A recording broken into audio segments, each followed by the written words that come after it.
Good morning. Good morning. How's everybody doing? Excellent. We're all good? Sunshine. Yeah? I'm sick, so I don't know what everybody else is talking about. It's in a good way, right? Like you're sick, your eyes are all hood. Welcome, Mr. Durfee. Glad you could join us today. I got an email last night from Mariah that she was sick, so I said, I'll cover your PLC. Or she said, or they could go with Mary. Then I got an email from Mary this morning. Yeah, I'll be in half day today, and it's going to be the second half. Okay, so I'm not going to put them with Mary. And then Sandra sent me a text this morning. Forgot Dennis has a doctor's appointment. I'll be late. So there might be some punting and going on. Thanks for showing up. Eric made it. Shelley made it. So, You know, I thought about it. yeah, 2 out of 5. Okay. Okay, couple quick little logistical things. This week kind of wraps up the recruiting events. So there'll be tours going on. Are we just doing 2 a day, or do we have 3 a days? 2 a day, Tuesday, Wednesday, Thursday. They will be first period and 5th, 6th. So those who have done this before, really effective piece is to have a classroom ambassador, somebody who, if a group comes in, they can pop up, run over, tell them kind of what's going on, and then invite them into the room. I volunteered to be a panelist, but I never got a response back. Does that mean I'm not, or should I just assume to be So there? I am organizing all panelists.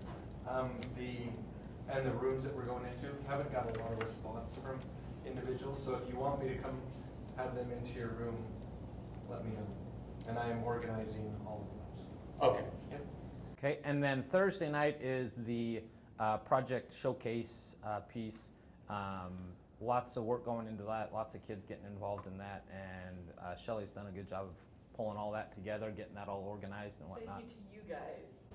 That has taken a lot of stress off me. I appreciate it. So if you have not sent students yet, please do, so we can get that all wrapped up and ready to go for Thursday. Then we take Monday off. Everybody can have Monday off for doing such a good job. You said I could just have Monday off. Well, you can't, and Brad has to come in.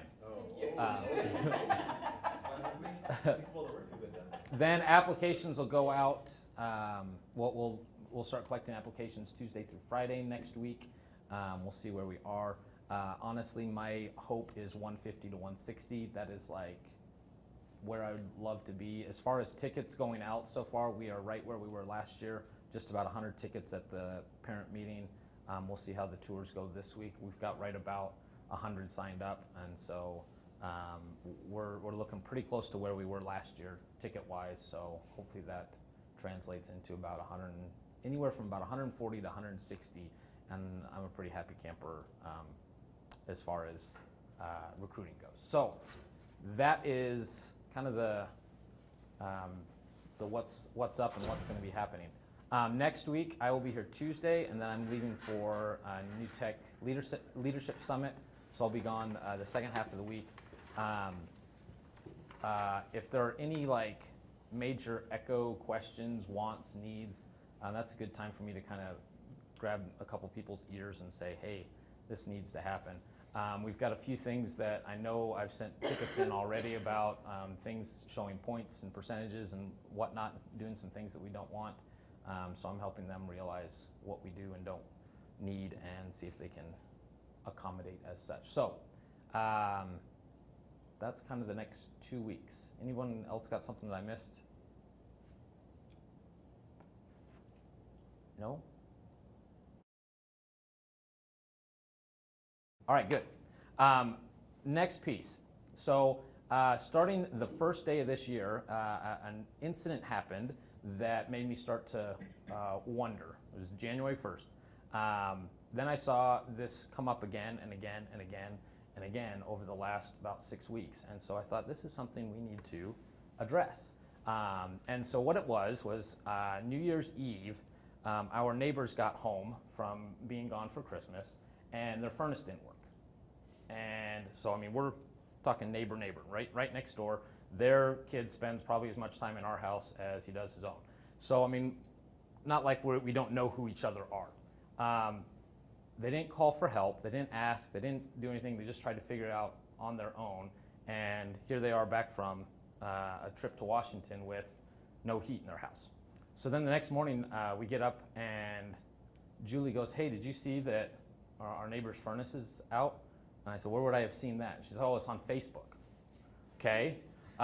So I sent a text over and said, "Hey, I don't know much about furnaces, but I'll come check it out." So I go over and I check out the furnace, and I give them a couple ideas. I'm not sure if that's going to work, but we've got a couple. I'll send some texts out to a few other people that I know. So we kind of got things rolling and whatnot. But I asked him, "Hey, why didn't you call last night?" It's like, "Oh, well, it was 10 o'clock on New Year's Eve. It's 10 o'clock. I didn't want to bother you, and I thought maybe you guys would be asleep." Okay, all the lights in our house are on, and it's New Year's Eve, so it wouldn't have been any problem for them to call, but they didn't call and ask for help. So then I started kind of thinking about that. Why don't we ask for help? And I started looking at, reading some stuff and looking around, trying to figure out kind of what was going on. And realized that the more we progress in this technological world, the more we isolate ourselves from others. 100 years ago, you needed other people because they were growing one product, you were growing another, you swapped, they were raising cows, you were raising pigs, whatever, and you would share and barter and all kinds of stuff. Now we don't need to do that as much, and so we don't help as much. So I started a little, I'm not sure if experiment's the right word, but definitely observation. We have this issue with our fire system that causes it to beep every 4 to 8 hours to remind us that there's something wrong with the fire system. For the record, we have made phone calls, we've put in work orders, we are trying to get it fixed, we're not just leaving it to the beeping. But I decided to run kind of an observation and see how long it took for someone to come ask for the beep to be turned off. Many were happy just sitting and stewing and being upset that it was beeping rather than asking for help. And then finally, when either someone came down or was sent down, Rex and Tony got it probably the most, they would walk in and it wasn't, "Will you please turn off the beep?" It was, "Hey, it's beeping." Okay. How long did it take sometimes to figure out? Please shut the beep off. Okay? So even this little thing, this little annoying beep, we were hesitant to ask for help. On Friday, I finally got, it started beeping, and I can't remember who was jumping up to go turn it off, but I got an email from Sparkle Watts. "Can you please turn off the beep?" So I thought that was kind of cool that a student was jumping in on it too. But we're so hesitant to ask for help. So then some of you saw the Simon Sinek video that's kind of been going around our staff. And I heard him on the radio the other night, and he started explaining more about this idea of asking for help. And he said, I use this as a joke in my speeches and stuff, but it's for real.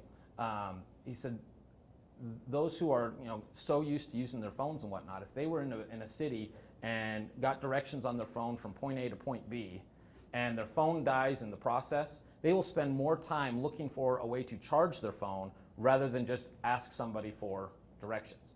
And it totally resonated. When we were in Orlando and Brooks' phone was dying. Looking for a charger rather than. But they're all hidden in the we're in the dwarf ride. We're like, Yeah.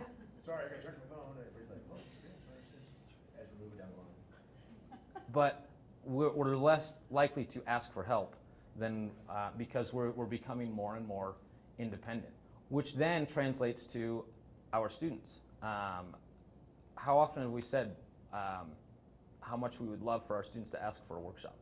I think there's even a meme somewhere in the building that says when a student asks for a workshop and it's got this ecstatic face. I can't even remember what it is, but I know I've seen it.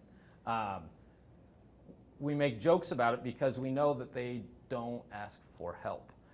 We've gone through the math translation of "I don't get this" or "this is stupid" means "please help me," and we have to translate that and sit down and help them. So we're not likely to step up and ask for help. So today we're going to spend a little bit of time learning how to do that. So the first thing I want you to do is find a person, a partner, somewhere in the room, and spread out a little bit so that we can tell that you've partnered up, okay? and then get quiet and wait for instructions. Ready? Go.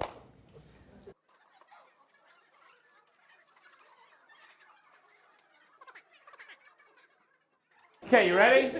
All right, so the first one to learn how to ask for help, ask something pretty simple. What time is it? What day are we going to be doing? Something that's very easy to kind of figure out, okay? So ask each other, you can ask them whatever you want. What time is it? What time do we have to go to? What day it is? Whatever you want, go ahead. Okay?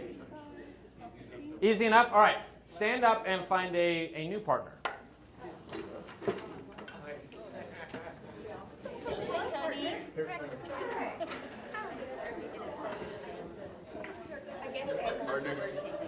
Raise your hand really high if you don't have a partner. Okay, you can come ask me a question. Ramsbury. Okay, now, next question. This week is Valentine's Day, okay? I think we have at least 3 that this is the first Valentine's Day with spouse, so congratulations. Just goes downhill from here. You'll end up babysitting, whatnot.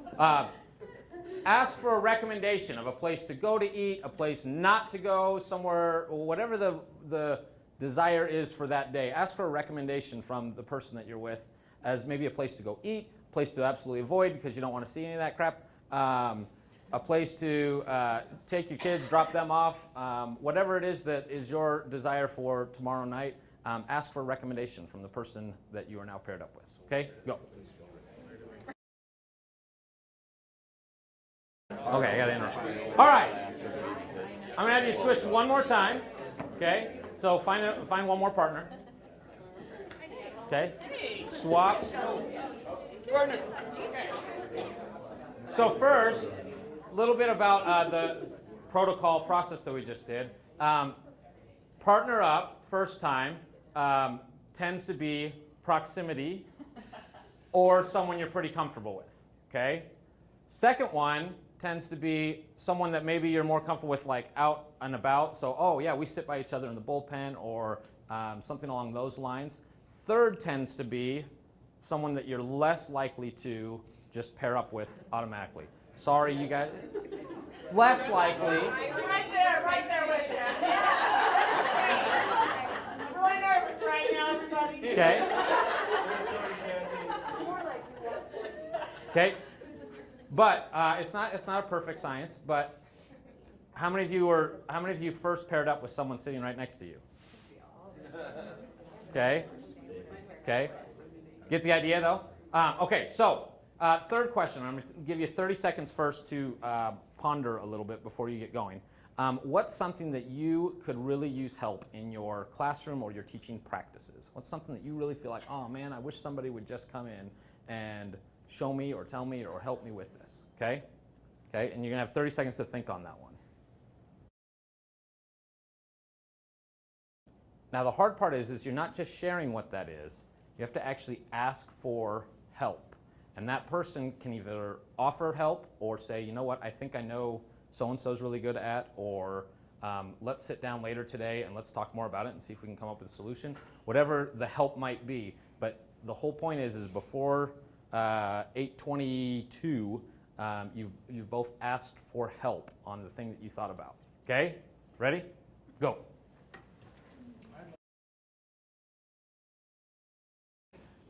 Was it hard? No. Is it scary?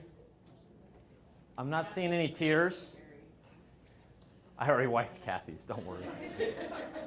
Redone the makeup. It's not hard, but our culture and our society is more and more pushing away from asking for help. And it's, well, I'll figure it out on my own, or I'll just deal with it, and oh well. We don't have to be that way. If we can start a culture where we actually ask for help, it will completely change how we do business, and it will trickle down into our students and how they see things. So, moving on to the next piece, and this is kind of connected but a little bit different. Would you please pair up with someone that you will be collaborating with next trimester, someone that you'll be co-facilitating with next trimester? So, Weiji and Jardine for sure, you two for sure. Okay, I've got 2 documents for you. Here, be helpers. One is PBL checklist, which is basically just the essential elements of a project. And the other is kind of Matt's list of stuff that can happen during a project, okay? I want you to take, about a minute and just kind of glance over it. When you're looking at mine especially, look at the first column. Those should be terms that you're familiar with. And then when you find one that's like, oh, that sticks out, that's something, then you can read the other pieces. And the idea being thinking about your practices over the last trimester and a half, a little over trimester and a half. What's something that you feel like could really improve in the next trimester? What's something that could really improve? And then with your co-facilitator, talk about what that looks like. Go ahead, grab your paper, kind of peruse through there. What sticks out as something that you feel like over the last, since the beginning of the year, boy, it'd be nice if this were better. Okay? Okay, you got 1 minute to look over that. That's in silence. Okay, so let's say mine is need to knows. Since the beginning of the year, I noticed that I do need to knows. It goes on a chart paper, it goes on a Google Doc, and then I never see it again. I never revisit it, never go back to it. So I want to improve on that. I want to make that better where need to knows are driving instruction, they're driving kind of the project process. If that's the case, then me with my co-facilitator, I want to figure out a plan so that we make sure that happens and not just something that's, oh, I wish we could do better at that. Okay? So whatever yours is, you're going to talk about that and figure out a way to kind of help one another, hold each other accountable, make sure that goes into your planning process. Whatever it is that you've picked fits with what your plan will be for next trimester. Okay? Ready, set, go. Okay, once you have your plan or you're kind of good, just roll over this way so we know who's ready.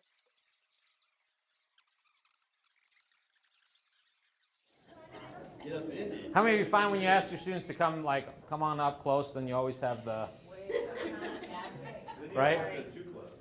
Right? There's always 2 or 3 that are like, Hi, how are you? I'm going to make you feel awkward.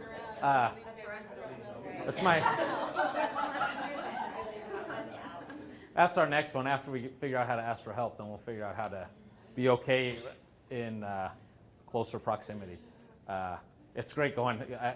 Get on a train sometime in Europe, and you can see the Americans. They're the ones with their bags and everything spread out, so nobody comes within 8 feet of them because you can't have someone too close. Just go to church, and you'll see everybody sitting in the back.